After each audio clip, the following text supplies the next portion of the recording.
नमस्कार। आज हम रेस्पिरेशन इन वर्टिब्रेट के बारे में बात करेंगे। मैं doctor Prakash Chandra Sharma, department of zoology, सम्राट पृथ्वीराज चौहान गवर्नमेंट कॉलेज अजमेर। तो जब हम रेस्पिरेशन की बात करते हैं तो सबसे पहले याद रखिए कि रेस्पिरेशन एक प्रोसेस प्रक्रिया है of obtaining oxygen from external environment and eliminating carbon dioxide. तो इस डेफिनेशन के आधार पर दो प्रकार का रेस्पिरेशन हो सकता है। वन इज एक्सटर्नल रेस्पिरेशन और सेकंड इज इंटरनल रेस्पिरेशन। क्योंकि जब हम इन्वायरमेंट की बात करते हैं तो एक तो वो इन्वायरमेंट है, वो फिजिकल इन्वायरमेंट है जो एनिमल के चारों तरफ मौजूद है, और एक इन्वायरमेंट हम उसे भी कह सकते हैं जो कोशिका के अंदर है एवं कोशिका के तुरंत बाहर मौजूद है। तो जब इस फिजिकल इन्वायरमेंट से जो एनिमल के चारों तरफ मौजूद है उससे एनिमल की कोशिकाओं तक किसी माध्यम से ऑक्सीजन पहुंचती है और कार्बन डाइऑक्साइड कोशिकाओं से बाहर निकलती है, तो ऐसी स्थिति में उसे हम एक्सटर्नल एनवायरनमेंट कहते हैं, जिसको हम प्राइमरी रेस्पिरेशन भी कह सकते हैं, और प्रमुख जिसको हमारा टॉपिक है वो इसी से कंसर्न्ड है। सेकंड, इंटरनल रेस्पिरेशन, यह वो प्रक्रिया है जिसके अंदर हम शामिल करते हैं कि कोशिका के द्वारा ऑक्सीजन का उपयोग करके ऊर्जा बनाना, एटीपी सिंथेसिस होना, और उस प्रक्रिया में कार्बन डाइऑक्साइड का बाहर निकलना। तो ये इंटरनल रेस्पिरेशन है, बट यहाँ पर हम जो बात करेंगे वो एक्सटर्नल से रेस्पिरेशन से रिलेशन में बात करेंगे। तो जो प्राइमरी ऑर्गन है वर्टिब्रेट में, वो ऑर्गन है external and internal gills, swim bladders, जो कि आपको एक्वाटिक एनिमल्स में देखने को मिलते हैं, खासकर फिशेस में, और लंग्स जो टेरेस्ट्रियल वर्टिब्रेट्स की खासियत होते हैं।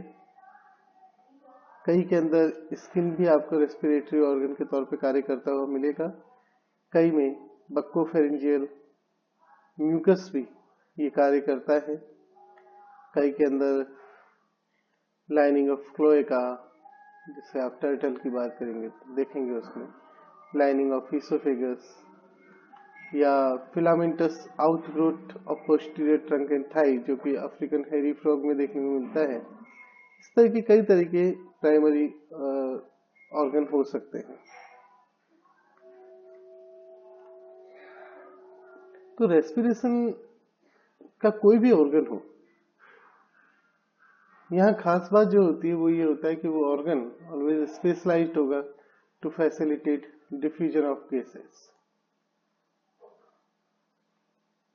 क्योंकि एक्सचेंज जो हो रहा है, गैसेस एक्सचेंज हो रहा है, गैसों का आदान प्रदान हो रहा है, ऑक्सीजन अपटेक की जा रही है, कार्बन डाइऑक्साइड बाहर निकाली जा रही है।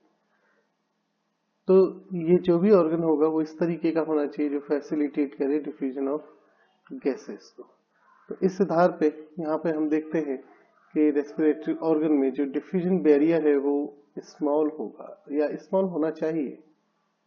दूसरा, फैसिलिटेट करने के लिए जो सरफेस एरिया है, ताकि जो कांटेक्ट है एक्सटर्नल एनवायरनमेंट का और बॉडी में ऑक्सीजन को सर्कुलेट करने के लिए जो मैकेनिज्म है, जैसे सर्कुलेटरी सिस्टम, उसके बीच में कांटेक्ट ज्यादा हो सके, तो लार्ज सरफेस एरिया होना आवश्यक है। साथ ही साथ जैसे मैंने आपको बोला कि सर्कुलेटरी सिस्टम जो कि डिस्ट्रीब्यूट करेगा ऑक्सीजन को बॉडी में, तो उसकी रिच सप्लाई होनी चाहिए ताकि ज्यादा वो संपर्क में आए और ज्यादा अच्छे तरीके से ऑक्सीजनेट हो। वेंटिलेशन प्रॉपर होना चाहिए। फॉर एग्जाम्पल गिल्स की अगर हम बात करें तो जैसा आपने देखा होगा कि गिल्स के अंदर जो सरफेस एरिया है वो काफी ज्यादा होता है, इसलिए ये ज्यादा एफिशिएंट होते हैं। क्यों ग्रेटर सरफेस एरिया है? क्योंकि हम ये देखें कि हर एक गिल बार से 2 पंक्तियां गिल फिलामेंट की निकली हुई होती है और हर गिल फिलामेंट के साइड में गिल लैमेली होती है और यही गिल लैमेली बहुत बड़ा एक सरफेस एरिया प्रोवाइड करते हैं। कार्टिलेजिनस फिश में देखें तो इस प्रकार के आपको 5 नेकेड गिल्स दोनों तरफ देखने को मिलेंगे, जबकि बॉनी फिशेस के अंदर आपने देखा होगा कि जो गिल्स है वो ओपरकुलम से ढके हुए होते हैं। खास बात यह है कि जो गिल्स में ब्लड फ्लो की सप्लाई होती है, उसके कैपिलरी बेड में जो ब्लड फ्लो की सप्लाई होती है उसका डायरेक्शन वाटर के फ्लो के डायरेक्शन से अपोजिट होता है, ताकि ज्यादा से ज्यादा समय तक ब्लड और वाटर एक बैरियर के थ्रू, जो डिफ्यूजन बैरियर के थ्रू, स्मॉल डिफ्यूजन बैरियर के थ्रू एक दूसरे के कांटेक्ट में रह सके ताकि ऑक्सीजनेशन प्रॉपर हो सके। इस तरीके का जो मैकेनिज्म है that is called counter current exchange. तो गिल्स में ये काफी अच्छे से मिलता है। साथ ही साथ एक जो दूसरा बात मैं बताना चाह रहा हूं वो ये है कि फिशेस वाटर को गिल के थ्रू एक्टिवली पंप कर सकती हैं, बॉनी फिशेस थ्रू ओपरकुलम, या पैसिवली ये जो वाटर है जब फिश माउथ खोल करके और वाटर करंट से अपोजिट दिशा में खास करके मूव करती है तेजी से, तो वाटर उसके मुंह में भरने लगता है और थ्रू उस तरह से होता हुआ वो गिल से पास होता है। तो इस परिस्थिति में ये एक पैसिव है, एनर्जी एफिशिएंट प्रोसेस है जहां पर एनर्जी का ज्यादा यूज नहीं करना पड़ता वेंटिलेट करने के लिए। तो इस प्रकार का जो पैसिव वेंटिलेशन है that is called RAM ventilation. तो रैम वेंटिलेशन भी आपको फिशेस में देखने को मिलेगा। सेकंड जो स्ट्रक्चर आपको फिशेज में ही देखने को मिलता है that is called swim bladder. तो फिशेज में हम देखें तो स्विम ब्लैडर जो है वो डाइजेस्टिव ट्रैक के इवेजिनेशन से इवॉल्व हुआ होता है, यानी कि इसको आप ये कह सकते हैं कि फोरगेट में पाउच के रूप में होता है। स्विम ब्लैडर्स कई प्रकार के होते हैं। जो फाइसोस्टॉम स्विम ब्लैडर्स होते हैं उनमें आप देखेंगे कि ईसोफेगस में एक डक्ट आती है या ईसोफेगस तक एक डक्ट होती है और इस कारण से जो फिश है वो एयर को स्वेलो कर सकती है और उस डक्ट के थ्रू होते हुए उसे स्विम ब्लैडर में पुश करती है। हालांकि जो प्राइमरी फंक्शन है स्विम ब्लैडर का ये माना जाता है कि वो बायंसी प्रोवाइड करता है, लेकिन ये एयर की स्वेलो हो रही है उसके अंदर और उसके अंदर पहुंच रही है, तो संभवतः इसका काम वहां पर, जैसा माना जाता है कि इसका काम वहां पर रेस्पिरेशन से भी रिलेटेड है। जो फाइसोक्लिस्ट टाइप के स्विम ब्लैडर्स होते हैं उनमें किसी प्रकार की कोई डक्ट यद्यपि नहीं होती, लेकिन इनमें किस प्रकार से गैस पहुंचती है, किस प्रकार से इन होती है, किस प्रकार से आउट होती है, इसके बारे में कोई ज्यादा जानकारी है नहीं।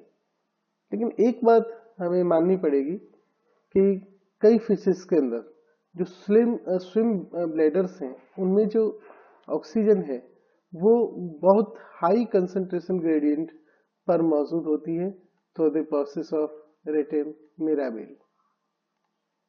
तो रेटेम मिराबिल प्रोसेस में क्या होता है कि ये एक इसके अंदर जो कैपिलरी नेटवर्क है, ब्लड कैपिलरी नेटवर्क है, वहां पर एट्रियल और वीनस जो कैपिलरीज हैं उनके बीच में काउंटर करंट एक्सचेंज होता है। इसके बारे में मैं आपको बता चुका हूं। साथ ही साथ जो गैस ग्लैंड है वो ब्लड की एसिडिटी को इंक्रीज करती है और क्योंकि यहाँ ब्लड की एसिडिटी भी इंक्रीज हो रही है, साथ ही साथ काउंटर करंट मैकेनिज्म हो रहा है, काउंटर करंट एक्सचेंज हो रहा है कार्बन डाइऑक्साइड और अदर आयन का।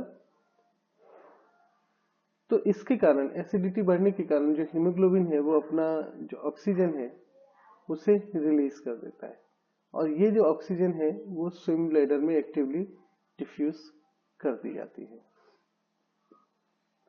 तो यहाँ पर स्विम ब्लैडर में जो मौजूद ऑक्सीजन है वो एटमॉस्फेरिक प्रेशर से कई गुना ज्यादा मौजूद हो सकती है। तो हमने ये स्विम ब्लैडर के बारे में पढ़ा। तो जो गैस है वो ओवल बॉडी पर वापस रीअब्सॉर्ब हो सकती है by infusion of capillaries with blood to allow diffusion. तो शुरुआत में ये माना जाता था कि जो स्विम ब्लैडर है वो बायंसी से रिलेटेड है, लेकिन ये कोई मुश्किल नहीं कि हम ये कल्पना करें या ये माने कि इसकी गैस एक्सचेंज में एक पॉजिटिव एडेप्टिव एडवांटेज है, क्योंकि जैसे आपने देखा यहाँ ऑक्सीजन हाई कंसंट्रेशन पे मौजूद होती है, साथ ही साथ गैस का एक्सचेंज हो सकता है, काउंटर करंट मैकेनिज्म है, कैपिलरी बेड मौजूद है। तो ये सब चीजें इस बात की संभावना व्यक्त करती हैं या इस बात के संकेत करती हैं कि स्विम ब्लैडर का रेस्पिरेशन में इम्पोर्टेंट रोल है।